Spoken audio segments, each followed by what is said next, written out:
जब हमारे मज़दूर ऊपर भागते भागते आए तो मैं जोत जलाने जा रही थी, मैंने वहीं पर ही माचिस रख दी, वहीं पर कलावा सब कुछ वहीं छोड़ दिया। एकदम मेरे मन में पता नहीं धुक धुक होने लगी कि क्या हो गया, जो मज़दूर एकदम भाग रहे ऊपर आ रहे हैं। फिर उनके बाद मेरे हस्बैंड आए ऊपर, तो मैंने उनसे पूछा क्या हो गया। कह रहे पता नहीं, ये सब लोग ऊपर गए भाग कर छत पे, क्या बात है, देखने जा रहा हूँ मैं। मैंने कहा अच्छा। तो फिर उसके बाद मेरे हस्बैंड मुझे बुलाने लगे कि 1 मिनट ऊपर आ। फिर मैं ऊपर गई, तो ऊपर जाके मैंने जैसे छत पे मैं गई, मतलब माँ की जोत जला रही हूँ मैं पहले नवरात्रे में, मार्च में। जैसे ही मैंने जोत जलाने के लिए माचिस उठाई और मैंने एक तिल्ली निकाली, तुरंत मैं एकदम धुक धुक धुक धुक हो गई, बढ़ गया एकदम धड़कन इतनी तेज। ऊपर जाके देखा तो मज़दूर कह रहे हैं आंटी जी देखो आपका मकान बिल्कुल सीधा हो गया, ये है माँ का चमत्कार। 9 महीने जैक पे मकान रखने के बाद 9 महीने रहा मेरा मकान जैक पे, और एक पैसा माँ ने मेरे को बाहर ब्याज से लेने नहीं दिया। ये चमत्कार है माँ का। माँ के पास जाओ, माँ से कहो अपने दुख दर्द की कहानी, लोगों से मत कहो, वो तो हंस के टाल देते हैं और मदद करने के लिए कोई नहीं आता भाई। माँ ने मदद करी मेरे पास तो ऐसे ऐसे तजुर्बे हैं जो आपको बताऊंगी तो आप हैरान हो जाओगे कि बस पूछो मत, माँ का कितना बड़ा चमत्कार है मेरी लाइफ में।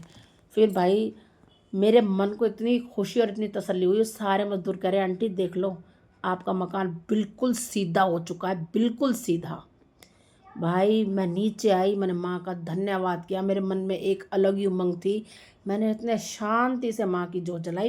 पहले ही नवरात्रि में माँ ने पहले ही दिन चमत्कार दिखा दिया कि ले मेरी बेटी तेरा मकान बिल्कुल सीधा कर दिया है, तू क्यों इधर उधर भटक रही है लोगों के पास। भाई मेरा मकान बिल्कुल सीधा हो गया था पहले नवरात्रि में, और 1 रुपया भी मेरी माँ ने मेरे को ब्याज पे लेने नहीं दिया। मेरे अपने पैसों से मेरे हस्बैंड गांव से इंतज़ाम करके लाए, हमारे अपने पैसों से हमारा घर का सारा काम हुआ। जो डैमेज हो चुका था, चाहे वो काम मेरा 6 महीने के बाद हुआ, लेकिन हुआ अपने ही पैसों से, मैंने एक पैसा ब्याज पे नहीं लिया। और तो और माँ ने मुझे रोजगार दिया। मेरी दुकान है माँ कालका के नाम से, पूजा सामग्री स्टोर, स्टेशनरी एंड पूजा सामग्री स्टोर, माँ कालका के नाम से। मैंने पूरी अपनी दुकान गैलरी सब जो डैमेज हो चुका था रिपेयर करवाया, और उसके बाद से दुकान को अपने लिए ही रखा, और उसमें मैंने पूजा पाठ का माँ कालका के नाम से शुरू कर दिया। 3 साल हो गए मेरी दुकान को, बढ़ती ही जा रही है, बढ़ती ही जा रही है और बढ़ती ही जा रही है, और माँ अच्छा ही करेगी मेरे साथ, इतनी मुझे पूरी आशा है माँ के साथ में। फिर मैं भाई माँ का धन्यवाद करने गई अपनी बेटी अपने हस्बैंड के साथ में, कालका जी मंदिर में माँ का श्रृंगार लेके गई, माँ का भोग बना के लेके गई, और माँ को धन्यवाद करके आई कि माँ आपने हमारी रक्षा करी, हमारे घर की रक्षा करी, अपनी बेटी को 1 रुपए का कर्जदार नहीं होने दिया, किसी से कर्जा नहीं मांगा तेरी बेटी ने। तूने ऐसा चमत्कार किया कि मेरा घर भी सीधा करा, मेरे को कर्जे से भी बचाया, और तो और मेरे को रोज़गार भी दिया। तो इसलिए भाई माँ के पास जाओ, जो तुम्हारी परेशानी है माँ से कहो, वो माँ है। माँ तो अपने बच्चों की दुख दर्द सब दूर करती है, इसीलिए तो माँ के पास जाओगे ना तो कहीं ना कहीं तुम्हारी परेशानी ज़रूर हल करेगी। मेरे पास तो भाई ऐसे ऐसे अनुभव है जो मैंने अपनी लाइफ में अब तक अनुभव किए हैं कि मेरे साथ क्या बीता है और क्या हुआ है। और भाई माँ मेरे को ऐसे ऐसे चक्रव्यूह से निकाल के लाई है ना कि मैं बता नहीं सकती हूँ। मैं तो बहुत धन्यवाद करती हूँ भाई।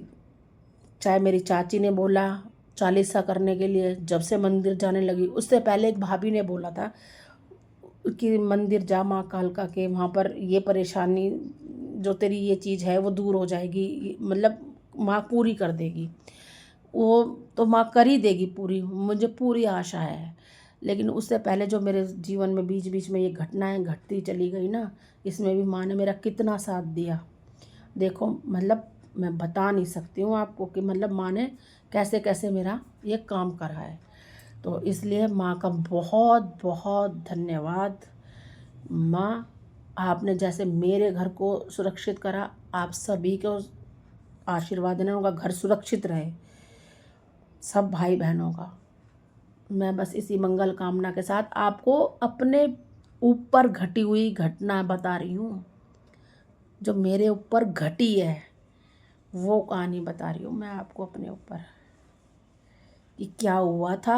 और घर हम ये सोच रहे हैं जैक पे खड़ा है, माँ ने तो तीर लगा के खड़ा कर दिया था मेरा घर सुरक्षित। इसलिए हमें कोई टेंशन नहीं थी। पूरे 6 मंजिल मकान में मैं, मेरी बेटी और मेरे हस्बैंड। बारिश होती थी, धड़ाम धड़ाम अद्धे ईंट रोड़े, मलबा गिरता था दीवारों के बीच में।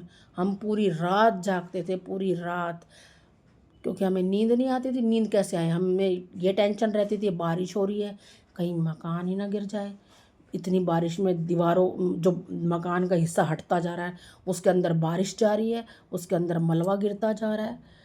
मतलब पूरी पूरी रात जागे हम। जब बारिश होती थी धड़ाम धड़ाम ऐसे आवाज़ आती थी मलबे गिरने की। ऐसे ऐसे दिन, ऐसे ऐसे रातें काटी है मैंने। तो इसलिए भगवान पे भरोसा करना सीखो, इंसान पे ना करना सीखो भाई, बिल्कुल ना। भगवान पे भरोसा करोगे वो किसी ना किसी रूप में आपकी मदद करने ज़रूर आएंगे। इसलिए सच्चे दिल से उसी को पुकारो। जय माँ काल का।